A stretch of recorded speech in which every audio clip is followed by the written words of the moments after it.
I've been in the Army National Guard for 3 years now. Honestly, at first it wasn't hard. Like, I came back, found the Veteran Service Office, got a group of friends, all that thing, and it was pretty easy. It was sort of like kind of exciting to get back to school. It's a whole bunch of people that I can relate to, that I can tell stories with and lay off steam with and shit like that. They're just, good group of people, very, very supportive.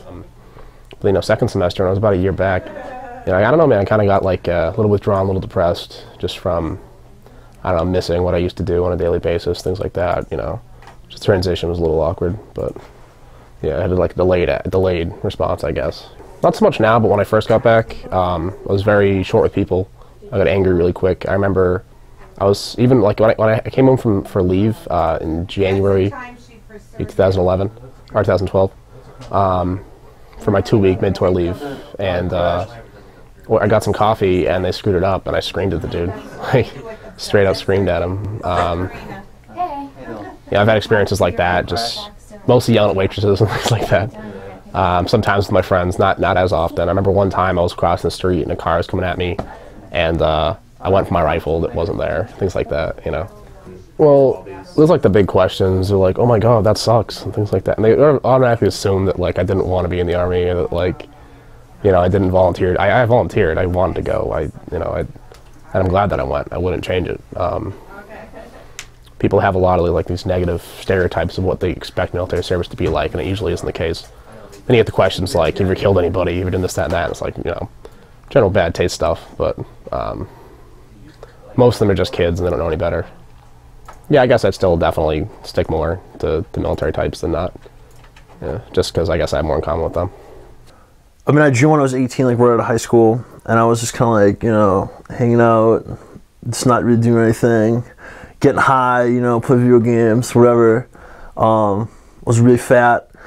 And I wanted to join the Army, so I joined the Army that summer, and it was really like a big wake-up call for like, a sheltered white kid who lives in Cape Cod, and then you get off the bus at Fort Benning. I think the Army overall helped me find out more about myself, dealing with being like really tired all the time, or being in like really uncomfortable situations. Sometimes you might go a couple of days without sleep.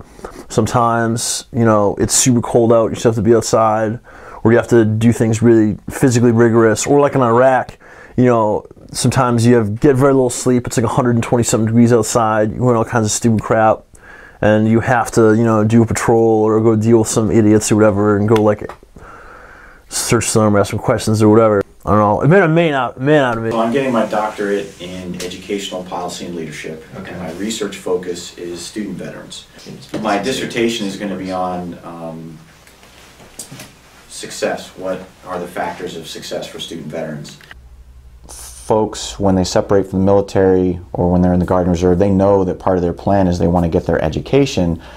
It typically is a much more rapid transition.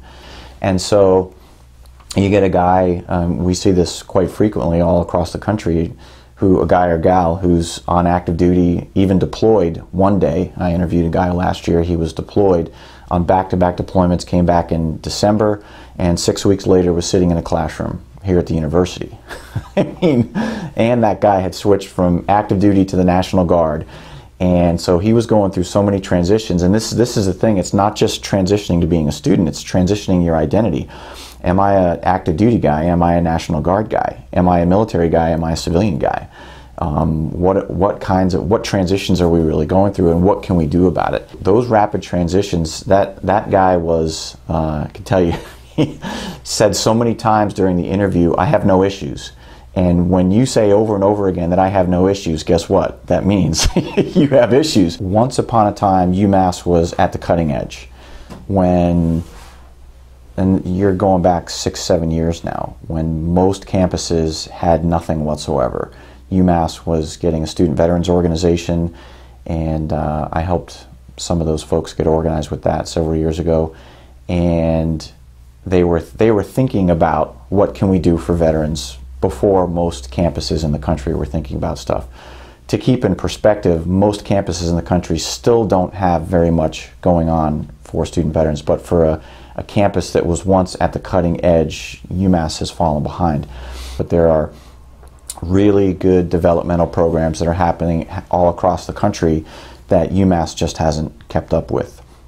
For example, the the Veterans Office, which we were one of the first ones in the country to have an actual veteran space, the lounge over there, that's become insufficient with the amount of veterans that would like to use it. And so you can't just give a football stadium to every student organization, but clearly one that's developing and growing, you need to accommodate that a little bit. There's a really good model for a transition assistance course called OASIS, and so that again was one of the first kinds of courses like that across the country.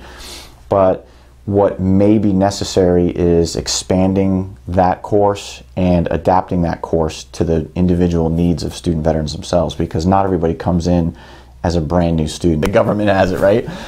It's a maturity thing, and so I just don't want to deal with some of these young people sometimes, and so I won't take the time, and so and that can inhibit learning. And the results of my research from last year are interesting, because as I went into the study last year, just based on what I've seen, broadly, because there are very few intentional services and programs, and benefits tend to get screwed up more than they tend to get done correctly, which is for a whole host of reasons, not only the responsibility of the university, some of the VA, but generally there's more problems than not. That I would have thought that the participants would have largely described UMass as not friendly. Except for one participant, so that's a 90% rate. They all describe UMass as veteran friendly. So yeah, so would I throw UMass under the bus? No. But I think that the most important thing is that UMass is coming to the realization that it can do more better.